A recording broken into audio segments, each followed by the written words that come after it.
संसद में पहली बार भारतीय जनता पार्टी को इतना बड़ा झटका लगा है। 12 साल में पहली बार भारतीय जनता पार्टी द्वारा लाई गई बिल संसद में पूरी तरीके से गिर गई है। एफसीआरए बिल क्या है, क्यों डिलिमिटेशन बिल पास नहीं हुआ और क्या वजह है कि भारी बहुमत होने के बावजूद भी Amit Shah one nation one election का बिल संसद में पेश ही नहीं कर पाए। अमेरिका ने क्या चेतावनी दी थी जिससे भारतीय जनता पार्टी की सरकार पीछे हट गई और एफसीआरए बिल को पास तक नहीं होने दिया। और मैं मोहम्मद हफीज अंसारी भारतीय जनता पार्टी द्वारा लाई गई एफसीआरए और डिलिमिटेशन बिल का पूरी तरीके से समर्थन करता हूं। अब आप भी ताज्जुब करेंगे कि मुझ जैसा भारतीय आखिर क्यों भारतीय जनता पार्टी द्वारा लाए गए बिल का समर्थन कर रहा है। उसका जवाब सुनने के लिए आपको वीडियो के अंत तक बने रहना पड़ेगा, तो वीडियो को अंत तक। तो सरकार एफसीआरए ला रही है, इसके खिलाफ में हम पूरे विपक्ष के लोग हैं। बिना माइनॉरिटी के खिलाफ कौन सा बिल लेकर के आए आप? बिल का जो प्रावधान आया है, इसमें एक भी प्रावधान ऐसा आप दिखाइए जो कोई भी माइनॉरिटी के खिलाफ है। आप चाहते हैं कि विदेश का धन बिना कानून के ऐसे ही देश में ला करके मर्जी कब्जा करने का क्या? Target the minorities and NGOs. The government should withdraw this bill. The government should withdraw this bill. अस्सलामु अलैकुम वरहमतुल्लाहि वबरकातुहू। अल्लाह के नाम से शुरू जो बड़ा मेहरबान और निहायत रहम करने वाला है। मैं हूं मोहम्मद हफीज अंसारी और आप देख रहे हैं द पॉलिटिकल। संसद में पेश हुआ एफसीआरए अमेंडमेंट बिल 2026। सबसे पहले यह समझिए कि आखिर एफसीआरए बिल क्या है। इसका मतलब है foreign contributions regulations act 2026 amendment. ये असल में फॉरेन फंडिंग का एक्ट है। भारत में 16,000 से ज्यादा एनजीओ है जो एफसीआरए बिल के अंदर आते हैं। इन एनजीओ को पूरे साल फॉरेन यानी विदेशों से 15,000 से लेकर 20,000 रुपए तक की फंडिंग्स आती है, जिससे भारत को और भारत के रहने वालों को फायदा होता है। कैसे फायदा होता है?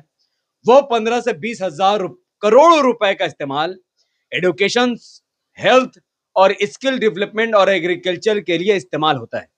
उदाहरण के तौर पर जैसे आप देखेंगे कि वेलोर में क्रिश्चियन मेडिकल कॉलेज है जो फॉरेन फंडिंग से ही चलता है, जिसमें गरीबों का मुफ्त इलाज होता है।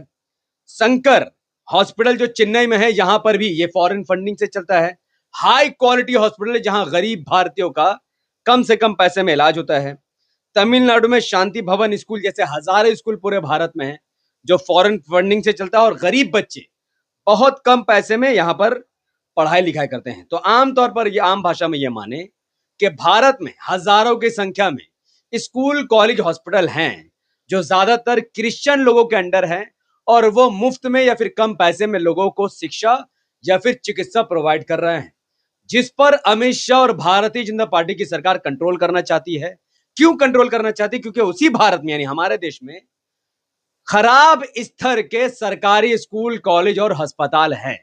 यानी एक तरफ फॉरेन फंडिंग से बेहतरीन स्कूल, कॉलेज, अस्पताल बने हुए हैं, वहीं दूसरी तरफ भारतीय जनता पार्टी की सरकार घटिया सरकारी स्कूल और कॉलेज, अस्पताल चला रही है, जिसकी वजह से लोग धर्म परिवर्तन भी करते हैं कि कट्टर हिंदूवादी सरकार ईमानदारी से काम नहीं कर रही, क्रिश्चियन ईमानदारी से काम करे तो चलो क्रिश्चियन बन जाते हैं। जिससे बीजेपी सरकार भड़क गई कि भाई ना हम अच्छा बनाने देंगे ना ही बनने देंगे, कुछ नहीं करने देंगे। जिसके लिए एफसीआरए बिल लाया गया जिसमें यह बताया गया है कि अगर कोई एनजीओ रजिस्ट्रेशन को रिन्यू नहीं कराती तो जब तक उसका रिन्यूएशन नहीं होता तब तक ये पूरा स्ट्रक्चर, चाहे वो स्कूल हो, कॉलेज हो, अस्पताल हो, सरकार उस पर कब्जा कर लेगी। इनडायरेक्ट, डायरेक्ट नहीं, वो कोई ऐसा अथॉरिटी को वहां पर कंट्रोल दे देगी जो अपना मर्जी से उस स्कूल को चलाएगा। यानी पैसा फंडिंग फॉरेन का चलाने वाले क्रिश्चियन कंट्रोल आ जाएगा हिंदुत्ववादी संगठन के हाथ में, जिससे ऑपोजिशन भड़क गया। और ऑपोजिशन से भी ज्यादा कौन भड़का है? वो भड़का है रायली मूरे। रायली मोरे डोनाल्ड ट्रंप का एक सांसद है जिसने एफसीआरए बिल पर कटाक्ष करते हुए कहा कि यदि ये बिल इसी रूप में आगे बढ़ता है तो ये भारत और अमेरिका के बीच द्विपक्षीय संबंधों यानी बायलैटरल रिलेशनशिप के लिए चिंता का बड़ा कारण बनेगा। यही वजह है कि शायद अमेरिका की चेतावनी ही रीजन है कि भारतीय जनता पार्टी की सरकार 380 संसद के बहुमत होने के बावजूद भी इस बिल को पास नहीं कर पाई। बहुमत चाहिए, इस बिल को पास कराने के लिए 273 सांसदों का समर्थन चाहिए, जबकि एनडीए के पास 380 सांसदों का समर्थन है।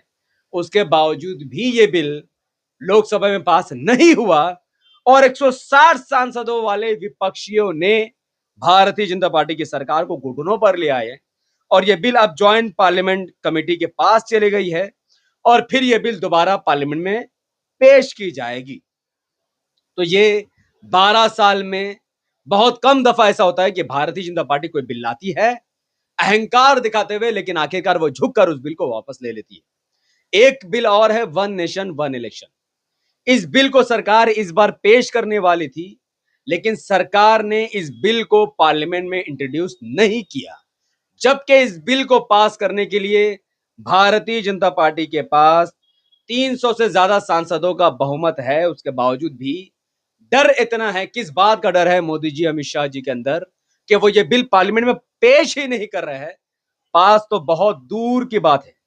ठीक उसी तरीके से डिलिमिटेशन बिल भी कुछ महीनों पहले आया था, जिसमें यह बताया गया कि जिस लोकसभा में इस वक्त 500 के आसपास सीटें हैं, वो बढ़कर 850 सीटें हो जाएंगी और राज्यसभा की सीटें भी 350 से ज्यादा हो जाएंगी। यानी इस वक्त राज्यसभा में 245 सीटें, वो डबल, और लोकसभा की सीटें भी डबल।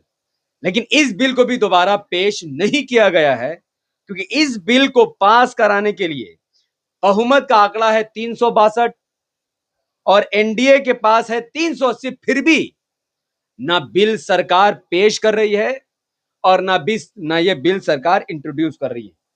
तो ये बहुत समझने वाली बात है कि भारतीय जनता पार्टी की सरकार इस वक्त पार्लियामेंट में चारों खाने चित है।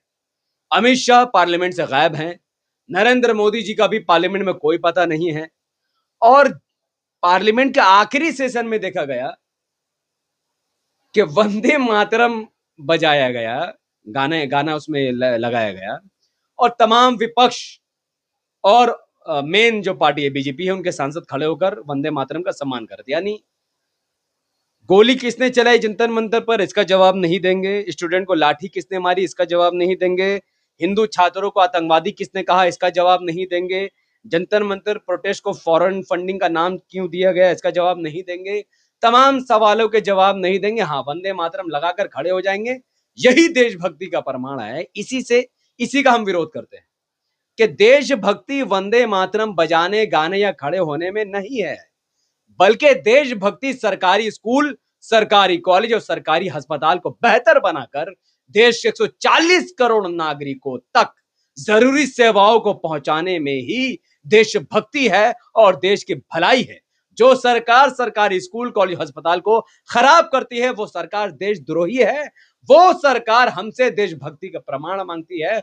और भारत, जो असल भारतीय हैं, जो सच्चे नेशनलिस्ट और पेट्रियट हैं, जो सच्चे देशभक्त हैं, वो किसी भी सरकार को अपना देशभक्ति का सबूत नहीं देंगे, क्योंकि सरकार हमारी नौकर है, हम सरकार के नौकर नहीं है।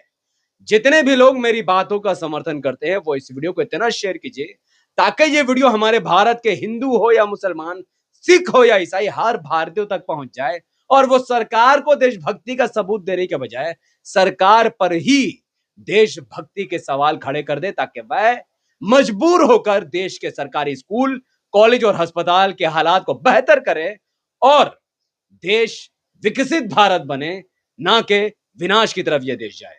इस वीडियो को लाइक कीजिए, शेयर कीजिए और कमेंट कीजिए। अगर आप हमारे चैनल द पॉलिटिकल पर नए थे तो इसे सब्सक्राइब करके बेल आइकन को हिट कीजिए। अगर आप सब इस वीडियो को हमारे फेसबुक पेज द पॉलिटिकल पर देख रहे हैं तो इसे सब्सक्राइब करके बेल आइकन को हिट कीजिए और इसे फॉलो कीजिए और मुझे अपनी दुआ में रखें। बहुत बहुत शुक्रिया।